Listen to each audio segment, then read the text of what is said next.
Okay, may I have everyone's attention? I'd like to welcome you to the 2024-2025 opening meeting of NCJ San Antonio. I'm Rhonda Grimm, and it's great to have such a great turnout, see all these great faces. I hope y'all got to see some of the information that's on the screen as you came in. NCJW's very rich history here and some of the amazing programming coming up. If at any point in the evening you really like what you see, go to our website and click on contact. Tell us your interests and we'll get back to you, I assure you, pronto. So we're so excited about the programming for our year, and if you didn't get a chance to grab one of the calendars, you can do that on the way out, and or you can download it from our site. Additionally, I'd like to make a passionate plea to anyone who's interested in participating in any of our upcoming events this year. We're looking for 5 hours a year. It could be attending a function, or listening to a webinar, or helping with an event, or any combination of all that, but 5 hours a year, we would love to have you. So let us know about that. And if you want to stay up to date with all the programming, because we do add programs all the time, sign up for our newsletter. It too is on the website, and there'll be a QR code at the end of the presentation, and you can use that as well. But before we kick things off, I want to say a huge thank you to the NCJW San Antonio board, the greatest board in the world, and all their volunteers. You've never seen such a dedicated, smart, passionate League of Women, and I'm so grateful for everything they do. They do so much.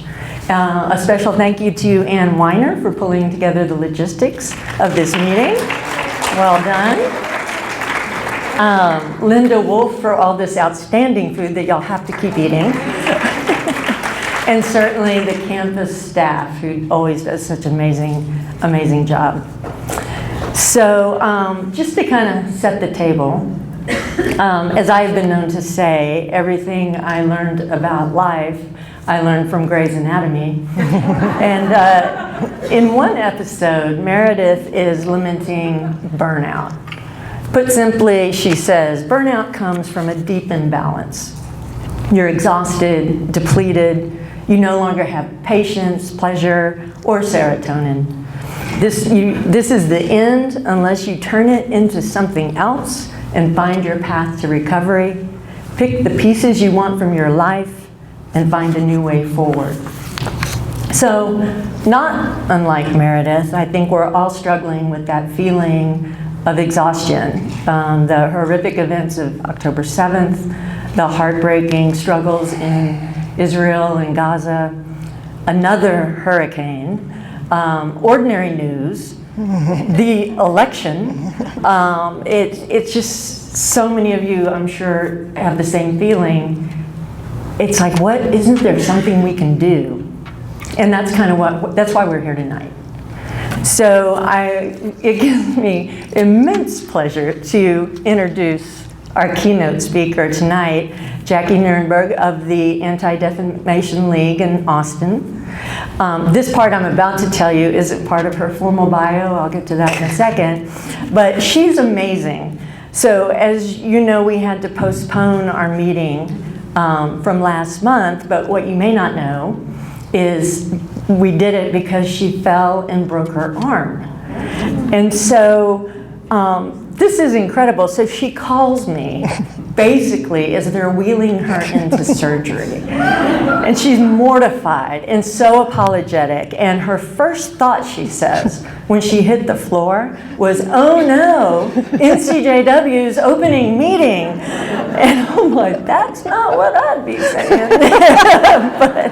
but anyway, it's a testament to her. And so let me just start with an enormous thank you for being here. Thank you. And for your conscientiousness and dedication. So this is the actual part of the bio.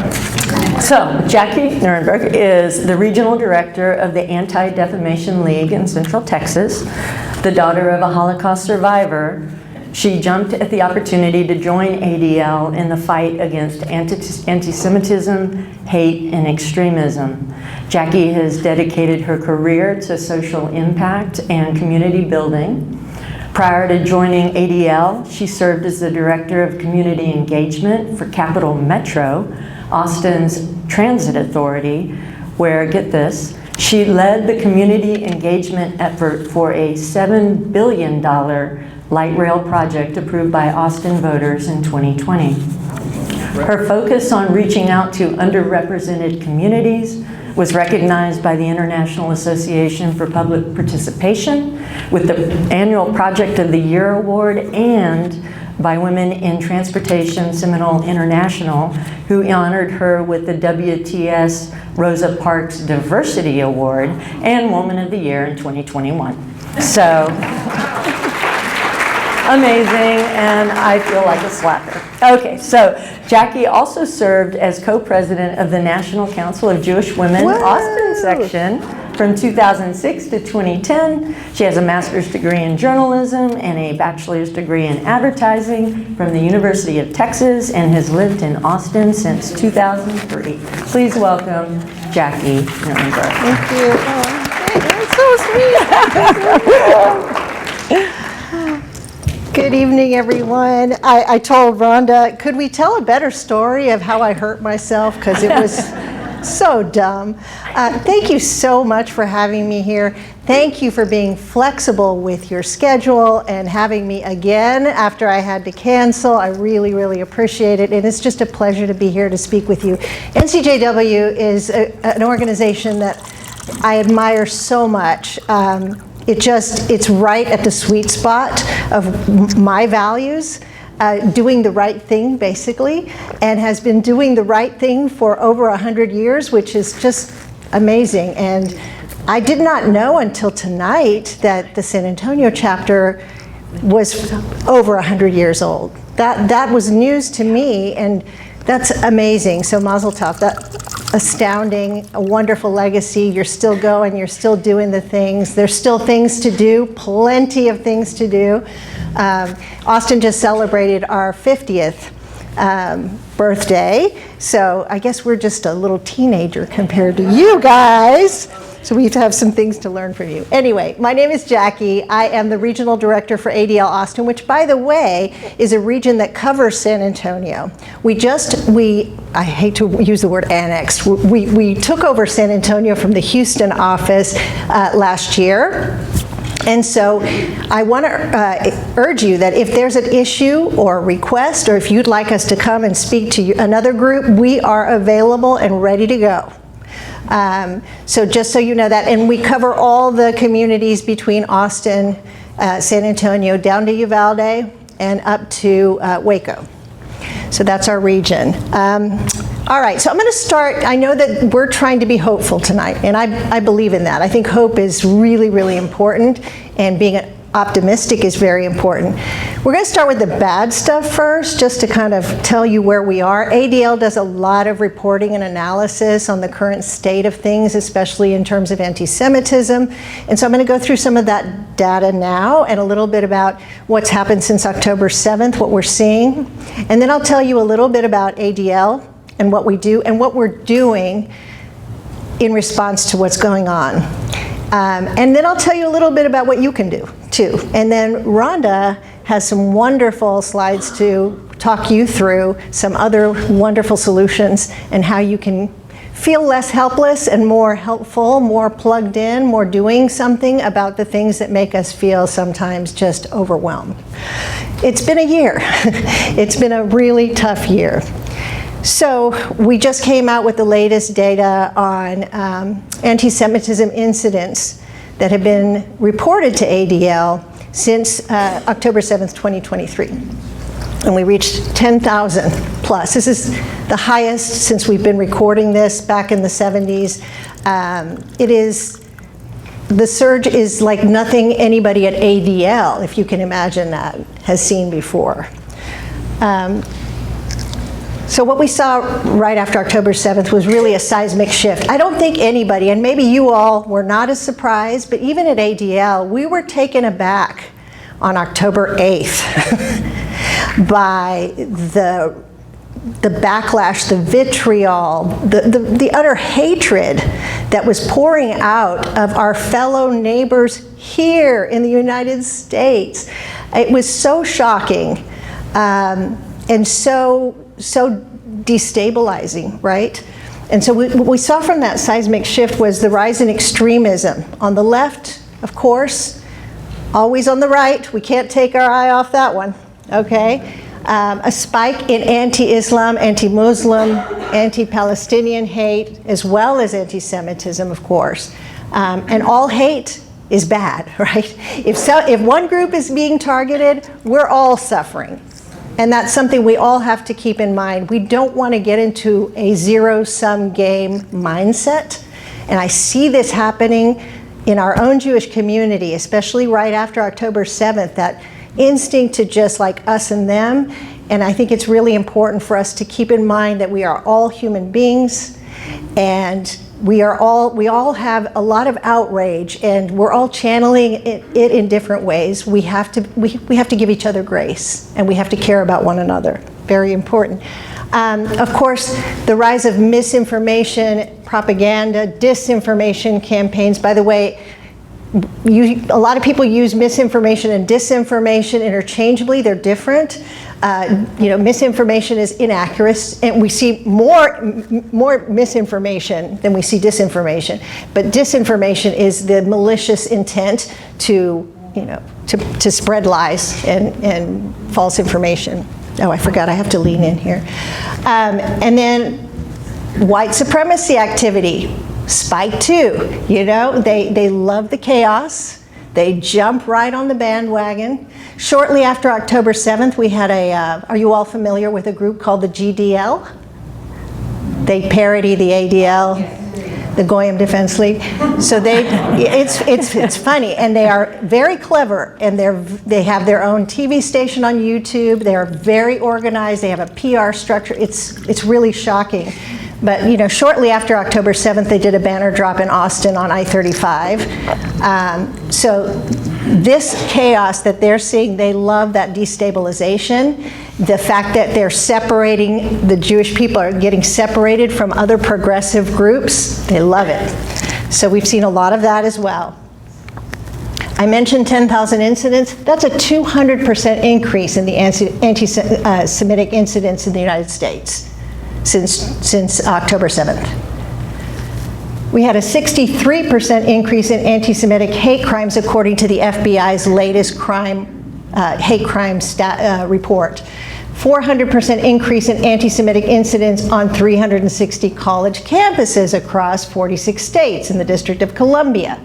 62% increase in anti-Semitic incidents just in Central Texas.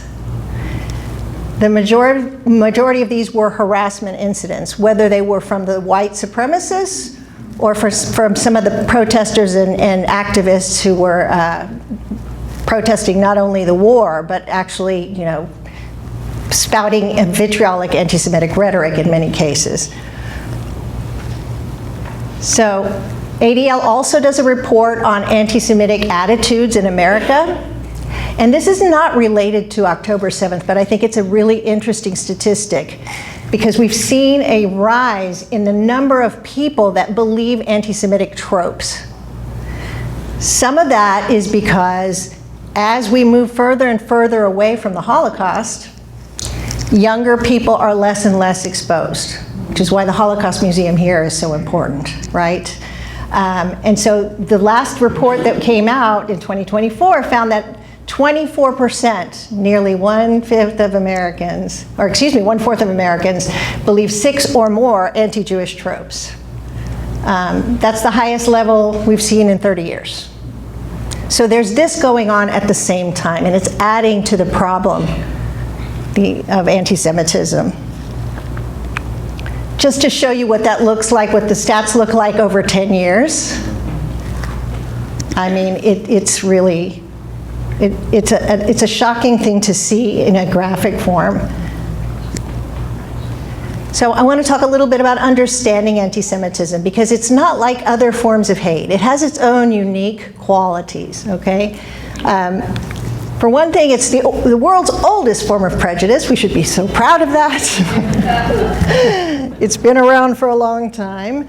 And basically, I mean, the scholars say that it comes from the fact that, you know, the Jews, of course, were a monotheistic culture, religion, and, you know, first of all, the pagan religions didn't like that, and of course the Christian, the Catholic Church didn't like that either down the road. So that was probably at the root of the othering that happened to Jewish people.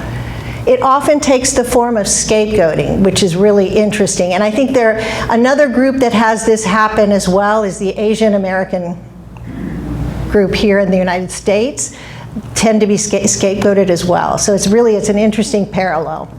It follows historical patterns. So it rears its head every so often, depending on what's going on in the culture, what's going on in terms of public health, what's going on in terms of economy. Any kind of destabilization tends to bring it out. It arises during times of political and social and economic instability. Let's look at the last few years. Starting with 2016, right? And then we have a global pandemic, and guess who gets blamed for that? Guess who gets blamed for making people get vaccinated, because we have some kind of an evil agenda where we want to control the population. So all of this is a perfect storm, and it's used as a political tool to manipulate the populace. That's another really unique thing about anti-Semitism. Just to touch on the greatest hits. And you know, it's interesting with these tropes, because there are even Jewish people that believe these tropes, because they're so embedded in the culture, right? So people that believe them don't even realize that they're perpetuating something pretty insidious. The power trope, for one thing, right? We run the media, we run Hollywood, we run the banking industry. Disloyalty. What was that? I missed one. All true. All true. Greed. Does anybody know where that one came from?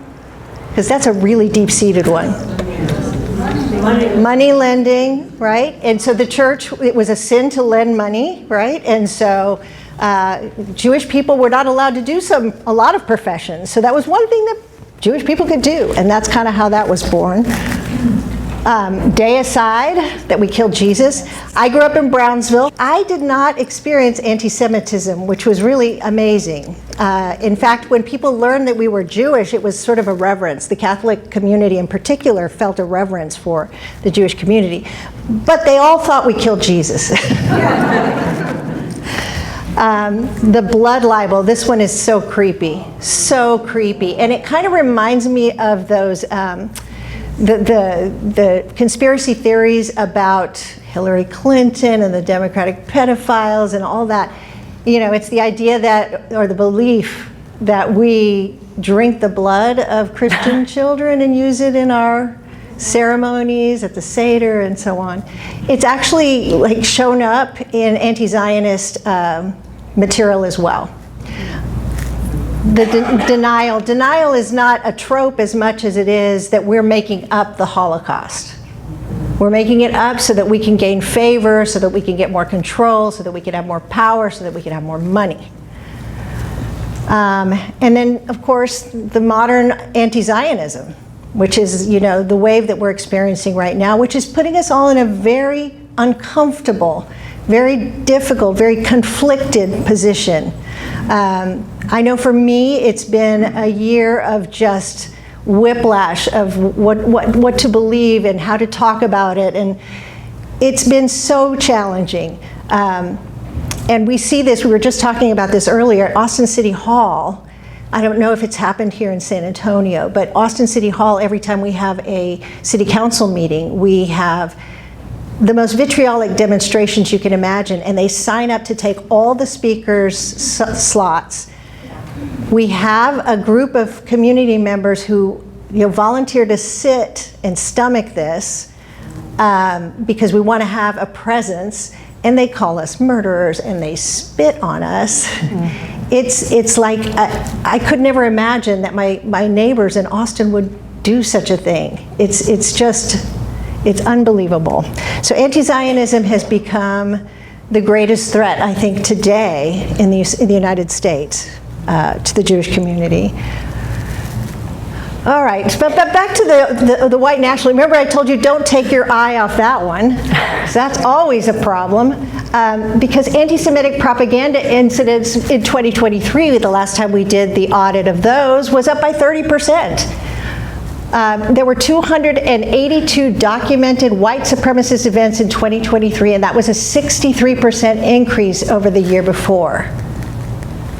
Okay, and I know that when we have our next audit of these, we will see an even higher data point on that. And this is nationally. This is nationally. Now, I will tell you, the most common form of the propaganda is this flyering stuff, and you guys have had plenty of it because we get calls about it all the time.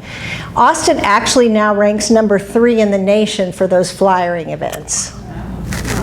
And in the beginning, they were just looking for the Jewish neighborhoods, the neighborhoods near the JCC or near the synagogues. They're just indiscriminate now. It's everywhere. San Marcos had a big spate of these. Pflugerville had a big spate of these.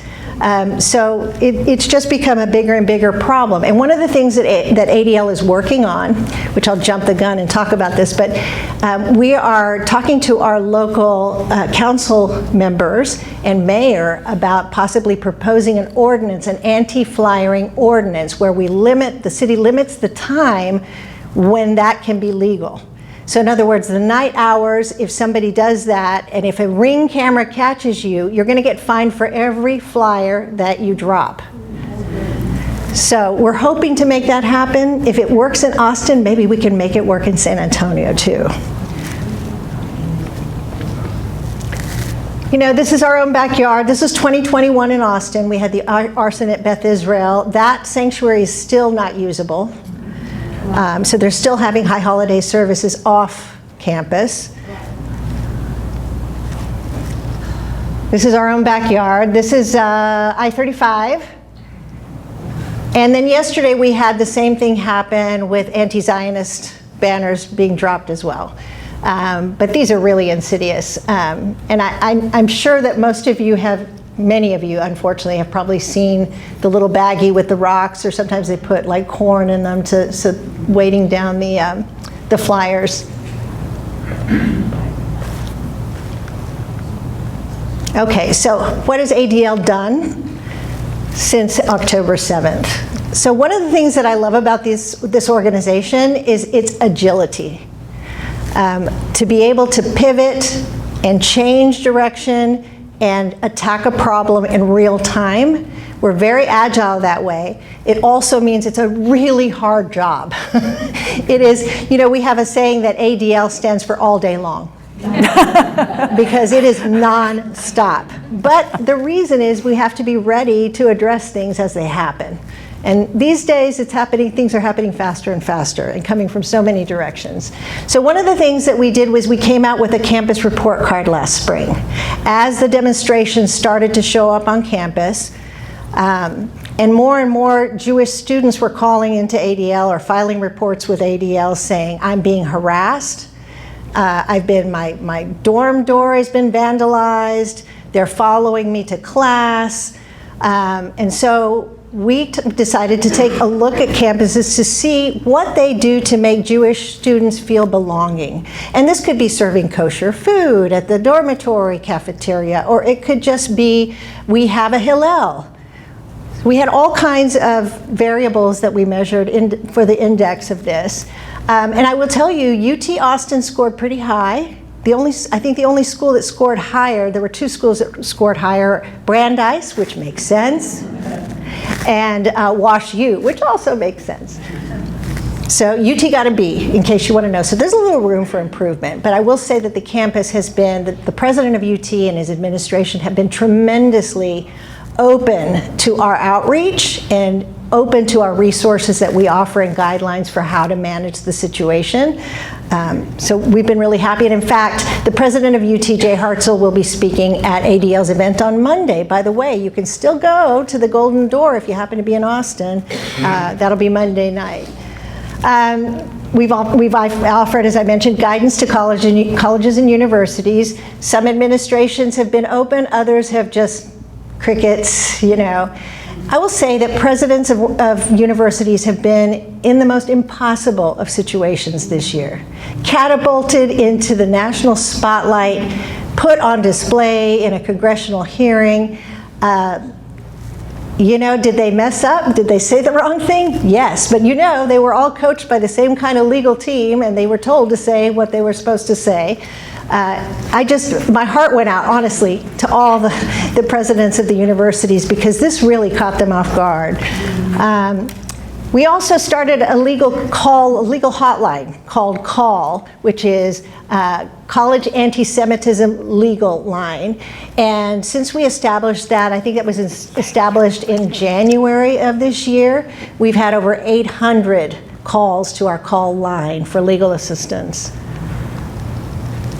We also are kind of focusing in on anti-Semitism now. You know, ADL has a dual mission, and I'm jumping ahead of myself, but I might as well say, our mission encompasses more than just protecting the Jewish people, fighting anti-Semitism. It's also about protecting the rights of other people. Because as we talked about before, if one group gets targeted, we all get targeted. But now we're meeting the moment and laser focusing on resources on anti-Semitism because we realize that for so many years we were super lucky in this country. We didn't have to really talk about our lived experience to other people. I know that when October 7th happened, I had so many friends say, I'm so disappointed in our allies. I'm so disappointed in my friends. They didn't reach out. And I'm like, well, is it because they're mean or they're thoughtless or cruel? It's because they don't know us. They really don't know us. They really don't understand our lived experience. And so, unfortunately, it's incumbent upon us to teach people. We really need to do the job of explaining what is our connection to Israel. You know, I know there's lots of Jewish people that feel that that's a complex thing. They don't know quite how to unpack it. So if Jewish people are even confused in some cases, can you imagine beyond the community? So developing anti-Semitism resources for administrators, for educators, for students, non-Jewish and Jewish students. So these are really easy to use resources. We made them asynchronous, modular. We have a mini lesson that's 20 minutes. So if you ever have a situation at work or at your child's school or your grandchild's school and you're in the position of having to advocate for them, these are great things to come with and say, here's a link, it's 20 minutes. Take a look at it and you'll start to understand where we're coming from. And then we're doing like NCJW. We model after the best. We do a lot of advocacy as well. And currently we're working on the Countering Anti-Semitism Act, Anti-Semitism Awareness Act, Protecting Students on Campus Act, and as I mentioned, the local anti-flyering policies. In Texas, we're also going to get involved in the separation of church and state. Thank you very much. As I was talking to Robin and some other folks before, you know, we have a governor who stands up for the Jewish community. We have to say thank you, right? Yeah. But we can chew gum and walk at the same time. So here's some reasons for hope. Yay, we're at the hopeful part. Most people in the United States think anti-Semitism is a bad problem. They think it's serious. 80% strongly or somewhat agree that anti-Semitism and Jewish prejudice is a serious problem. That's a Gallup poll. 58% think Jews face more threats of violence than other minorities. Not necessarily true. You know what number one is? Yeah. Of course, the black community. Yeah. But we are the #1 persecuted religious group. So we're number one there. 68% of college students think their campuses should be doing more to protect Jewish students. So what does this tell you? That the voices that are causing issues are from a minority, a really small group of people that are very, very loud and very relentless. And sometimes it just helps to hear this stuff, to put it in perspective. I know it made me feel a whole lot better when I came across this data when it first came out. And although many people do have issues with Israel and the war, nearly everyone believes in Israel's right to exist. Whew. 92%, as a matter of fact. Can I ask you a question? Of course. Because that was an ADL survey. Yes. How was it done? Was it a national survey? Was it among Jews and non-Jews? It was a national survey among non-Jews. Okay, excellent. So how should we talk about anti-Semitism? This is going back to, we need to tell people about our lived experience. So one of the things, we just came out with a study. It took 2 years for our Center on Anti-Semitism Research to do this study on communicating effectively about anti-Semitism. We've heard a lot about the word anti-Semitism not being the greatest way to describe it. It's not accurate, it's clinical sounding, it's weird. Well, that's one thing, but there's some other things that I think are more important. One of them is not to make comparisons between our oppression and other groups.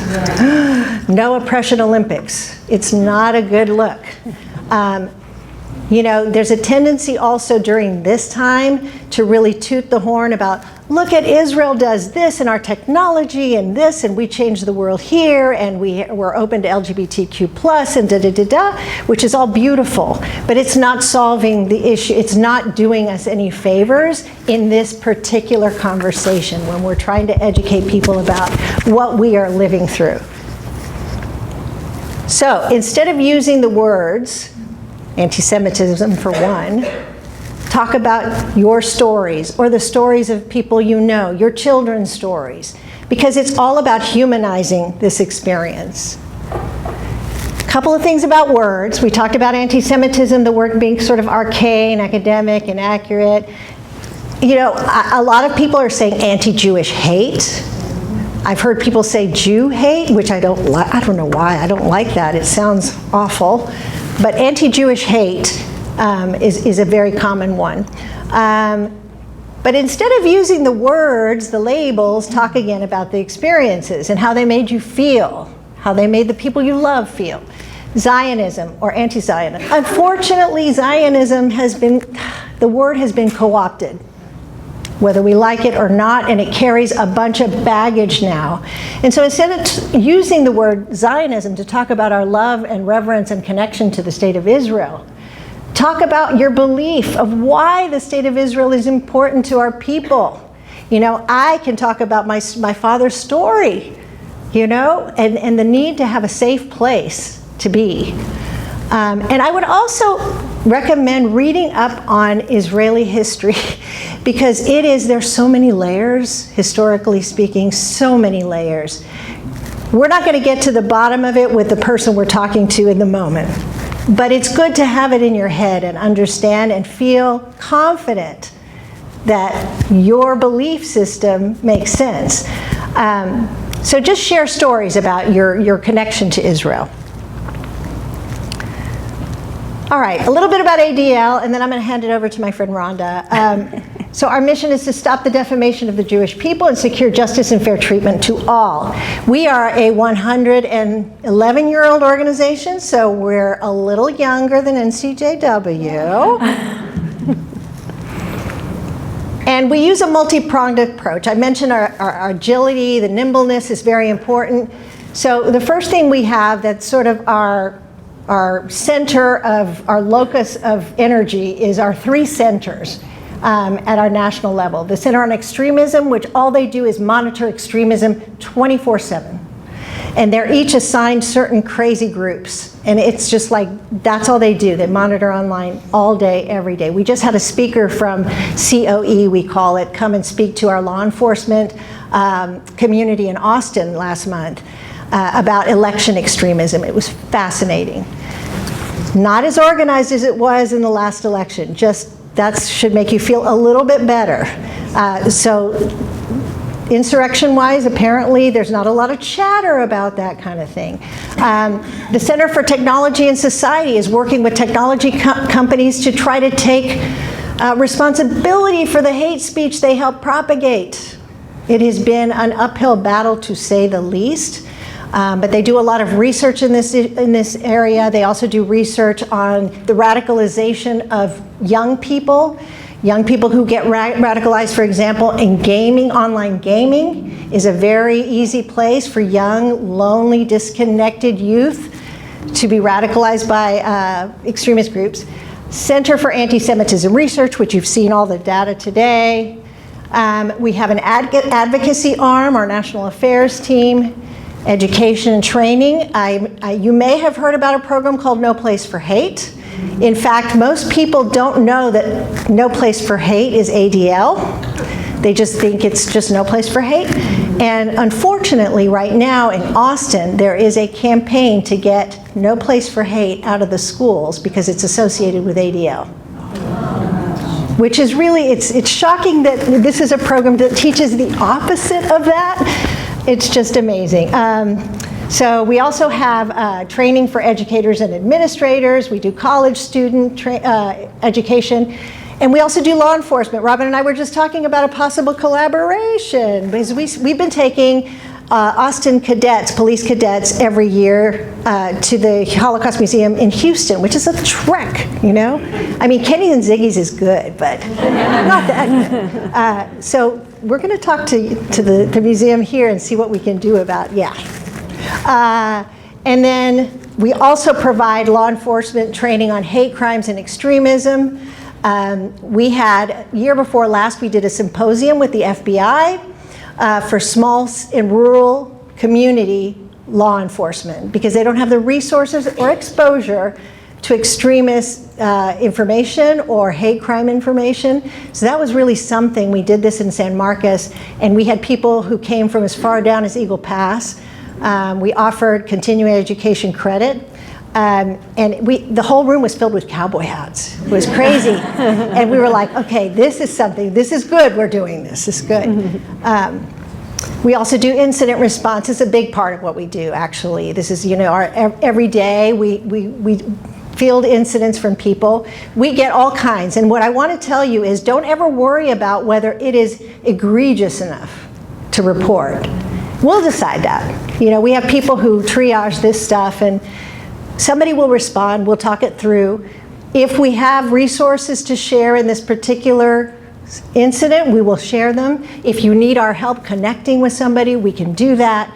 So I urge you, if you have an incident, if your children, grandchildren, whether it's at school or in their social world, football team, whatever it is that they do, report it. We track this stuff because it's important that we know what's happening.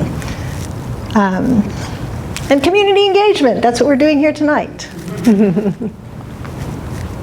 So how you can help ADL, disrupt anti-Semitism when you see it or hear it, share the facts, educate yourself, educate others about yourself, report bias and hate and extremist activity.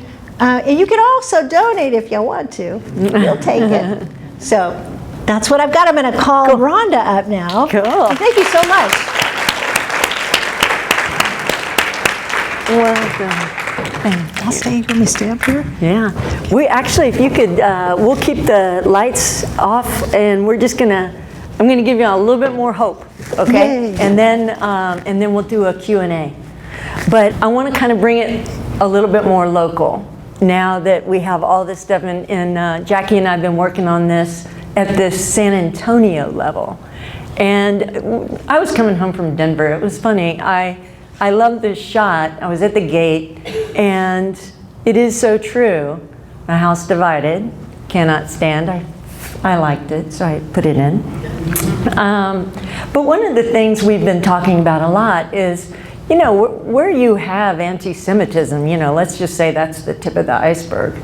I mean, these same people they're typically racist, misogynist, homophobic, Islamophobic. You know, they have a whole cocktail of prejudice in them. And it's one of those things that we've been warned about this forever, for millennia, and then you've got, you know, the words of Eleanor Roosevelt. I mean, the big con all these years is this is how they do it. It's pit race against race, religion against religion, prejudice against prejudice, and we can't let that happen here. We can try to control what happens here. So what can we do in San Antonio? And if you look at that report, ADL was very instrumental in that report as well. The White House released a report back in 2023 that, with the cooperation of over 1,000 rabbis and ADL and all these things, like, what can you do? And because obviously, you know, anti-Semitism, it's like numerous forms of hate. It undermines and divides everyone. So one of the things that we can do, if the big con is to divide all these groups and pit them against each other, perhaps what is an option is to all get together and dwarf the divider. And so developing partnerships where we all agree basically that an attack on one is an attack on all.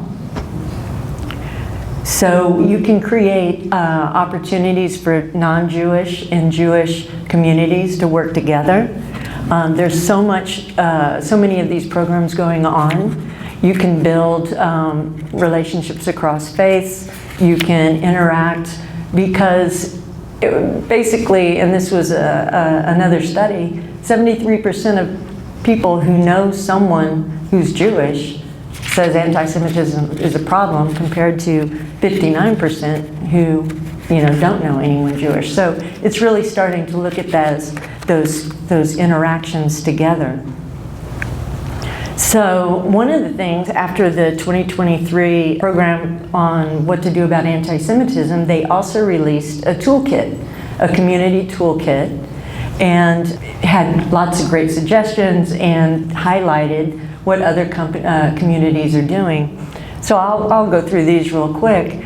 There's New York City's Breaking Bread Building Bonds initiative. The goal is to get 10 to 12 New Yorkers to share a meal. And they're trying to pull together about 1,000 of these meals, and they're doing really well. They're well underway.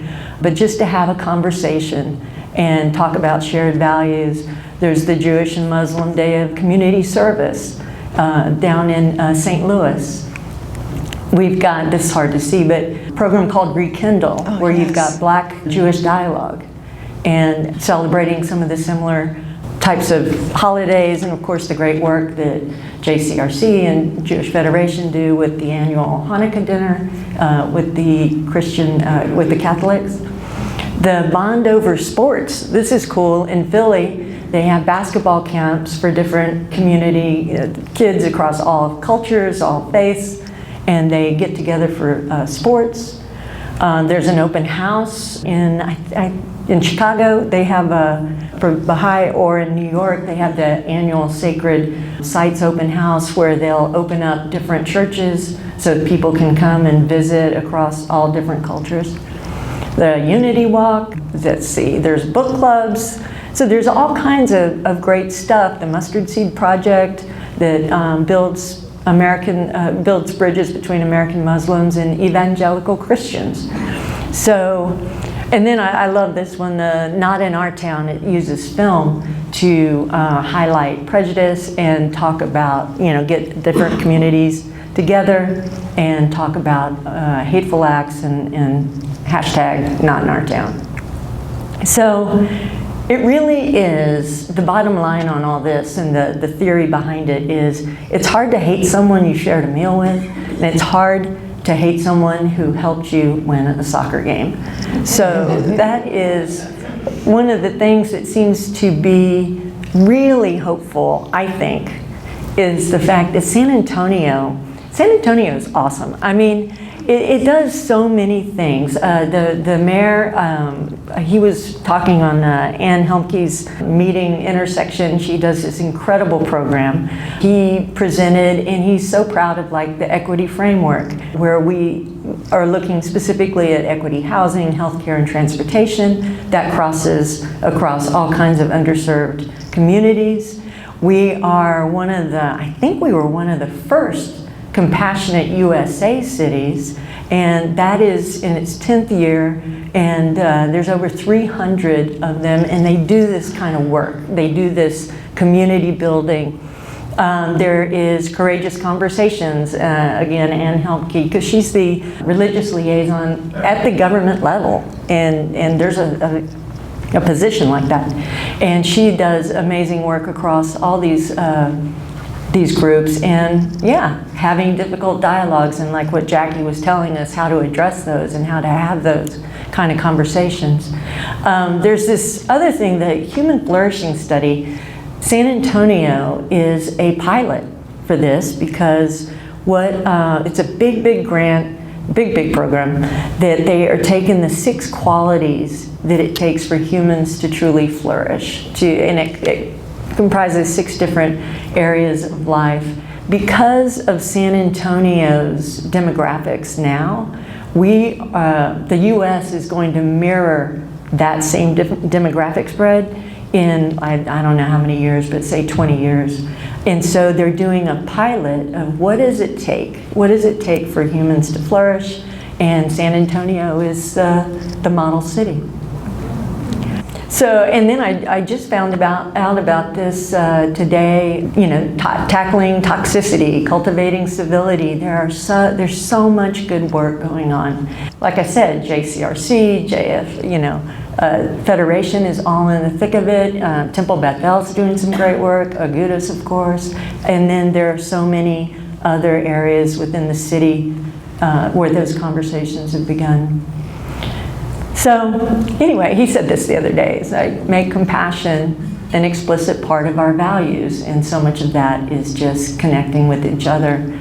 So I'll leave you with the quote from Martin Luther King, but it's, if any of this speaks to you, if you're interested in forming some of these shared conversations at our local level, we'd be very interested and love to have you. So I think with that, I will skip to the Q&A. That little QR code will take you to the website so you can sign up for more info. And that is something I don't think we need. We were going to do a Q&A, but I think everybody can hear each other. So we could get the lights and come on it. What conversations? What questions do you guys have? I just had a question regarding, Jackie talked about the flyers that have been all lost, and we saw them here in San Antonio. I remember hearing word about maybe the FBI was involved, and thinking that perhaps these folks are somewhat located near us, or placing flyers in those areas. Do you have any information, or do you know anything of where they are? I don't off the top of my head. What I can tell you is, oh, sure. So regarding the flyering that's been happening in Central Texas, and in particular in San Antonio area, she understands that the FBI has been involved because there are people that are close by and they've been monitoring them. But I don't know. I can certainly find out, but I don't know off the top of my head. I will tell you that we are home to the Patriot Front. They're based just north of us in Dallas. And we have a pretty big contingency also of Aryan Brotherhood. We have a big contingency of Proud Boys. So there's a lot of activity in Texas. In fact, let's see, it was 2022. There was a membership list was leaked by a reporter on the, I believe it was the Oath Keepers. Really? And so once that list was leaked, ADL took the list and cross-referenced it with our law enforcement roles that we have. We have, you know, databases on who's in law enforcement, and found an incredible number of law enforcement officials who belonged, paid their membership to the Oath Keepers, just as an aside. So I'm not surprised that the FBI would be following some of these folks, and I wouldn't be surprised if a lot of them aren't nearby. GDL is a little bit different, though. They tend to travel around. I don't think they're based here in Austin. They're sort of a disparate group. They connect online and via YouTube, so they travel a lot. Yes, sir. We have a question here. Yeah. How did the question is, how do campuses fare in the state of Texas, comparatively speaking to some of the coastal? It's not as egregious here. Nowhere near what they're experiencing on both coasts or Chicago or Michigan. The question was, Oh, I'm sorry. how does campus anti-Semitism compare in Texas campuses as opposed to coastal cities? Yeah, a whole nother ballgame on the coasts and in the bigger cities, the Midwest also. Also, it's my understanding from being on the Rice Jewish Studies Advisory Board that there were some problems with the campus anti-Semitism report. Yes. Can you go into that? Okay, so he had heard there was some problems with our report card. For instance, Rice University got a very poor score, and they really couldn't understand it, and I think they contacted the ADL about that. Yes, so since then, and it's true, it was quite a finger-wagging kind of strategy. Not everybody agreed with it, the calling out. I mean, some people equated it to sort of cancel culture.